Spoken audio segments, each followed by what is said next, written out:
Hey,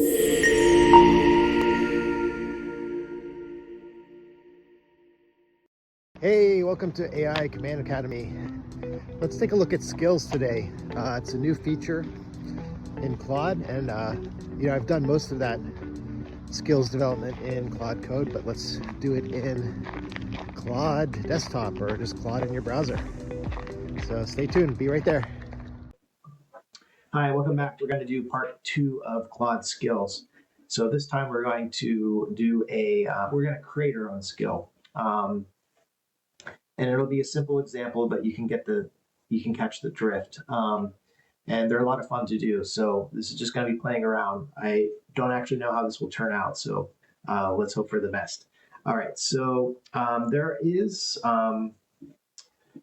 there's a repository, there's documentation with some of this in terms of like what is the structure for the skill. And the skill is, in its simplest forms, is just a markdown file. So this is, when I say markdown, it's just, it's text, it's pure text. So I'm going to use that as an example. I'm going to use the example that Anthropic Claude provides, and then we'll go from there. So let me do this. So I'm going to say, we're going to do a skill for a football fan theme. So even though I'm in New England at the moment, I grew up in Pennsylvania, so I'm a Pittsburgh Steelers fan. So I'm going to say, I want to create a skill. The convention is to have a file named skill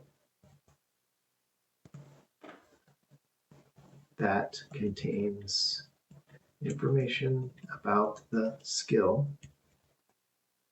in a specific format. The SKILL.md is zipped into a zip file. That is how I want the final deliverable. So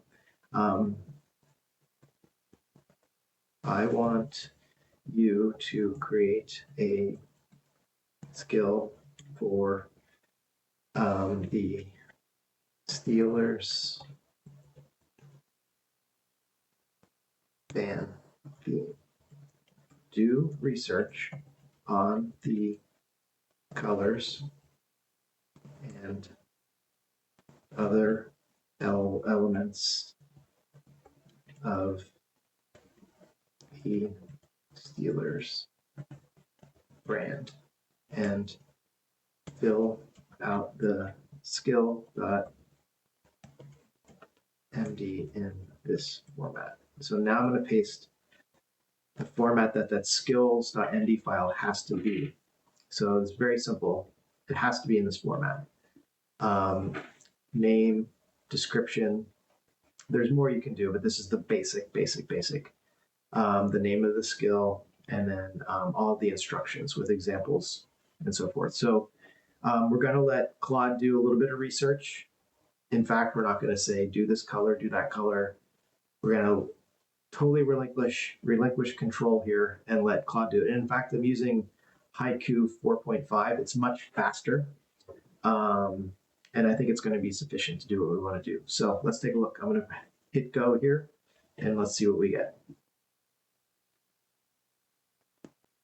Hey, I actually paused while it was creating the skill because I didn't know how long it was going to take, but I should not have, because it didn't take long at all. I was very surprised, actually, how fast that was. But I'll walk you through what it did. So you remember I gave it this this prompt, and then it did go off and do a web search.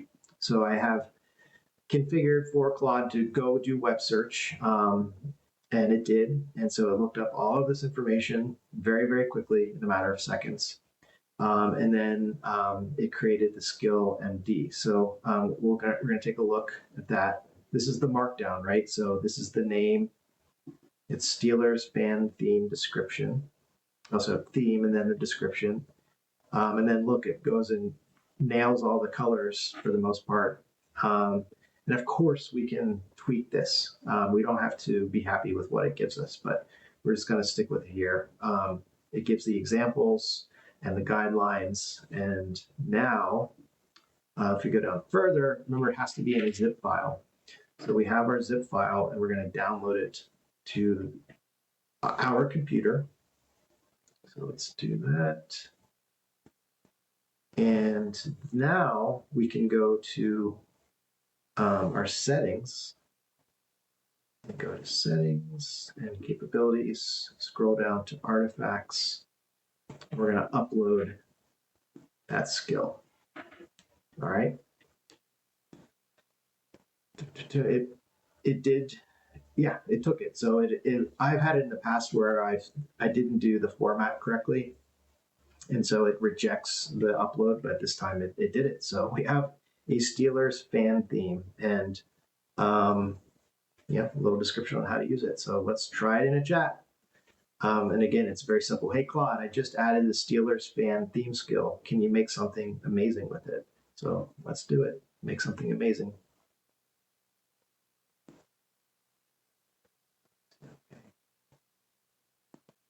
Okay, so it did complete running here. I just paused the video. All right, so yeah, can you make something amazing with it? And so it read the skill to understand the guidelines. And then it began creating a page. So let's see if we can see the code. I sort of jumped to it, but it did generate all of this code while we were waiting. And then we get this. So it's pretty slick. This is just an HTML page, but I mean, it's worth taking a look at. Did it do a good job? I would say it's got the colors right. 6 rings. Some facts here. Infinite Nation fans. That's pretty funny. It's a fan site. So again, I mean, you would be doing something entirely different, probably with a different skill, but you see how easy it was. I would suggest, you see how easy it was to create it. Let's say that whenever you're using Claude, you're always asking it to do the same thing. And you ask it and it does it, and then you're correcting it. And you're kind of interacting with it, iterating on it to get it to do exactly what you want, and then eventually it does. That's the type of thing that you want to create a skill for. So once you can give an example of what you want, or a couple of examples, even better, then all you would structure your interaction with Claude to create that skill. You'd say, I want to create a skill. It has to be in this format. Here are examples of the output that I desire. And that would probably be all you need to do. And then it would create the skill in a zip file, and then you can upload it to your skill section. That way, it's going to do it every time. So you want to name it appropriately. And there is a section where you can put keywords in so that when you're going to interact with it, Claude will sort of pick up on the fact that because you're using these words that it should use the skill.